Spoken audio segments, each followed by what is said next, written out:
আজকে আরেকটি লিচু বাগান পরিদর্শন করতে চলে গেলাম ঠাকুরগাঁয়ের ফাড়াবাড়িতে। সেখানে আরেকটি বড় লিচু বাগান ছিল। সেখানে আমার কলিগ সে আমাকে সেখানে নিয়ে যায় মোটরসাইকেলে করে।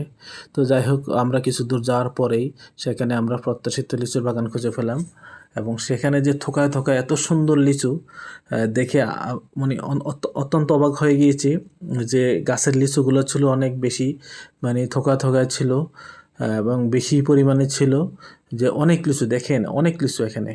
তো সেই লিচুগুলো দেখে সেখানে আমরা কয়েক জাতের লিচু দেখতে পেয়েছি। সেখানে আমরা বম্বে লিচু দেখতে পেয়েছি, আর একটা ছিল চায়না 3 নামের একটা লিচু, আর একটা পিঙ্ক কালারের লিচু ছিল।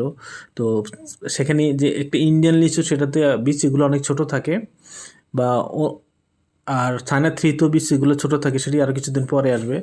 এখন যে পিঙ্ক লিচুগুলো সেগুলো পেকে গেছে, সেগুলো এখন চলে আসবে।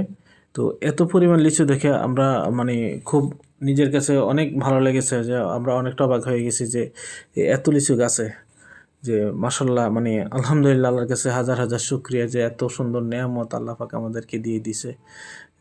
যে অত্যন্ত সুস্বাদু একটা ফল লিচু। এবং অন্যদিকে আরেকটা জাতের লিচু দেখতে পাই, সেখানেও আমরা গেলাম।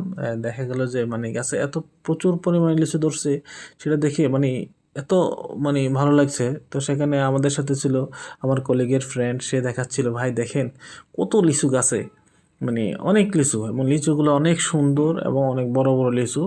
এগুলো আরও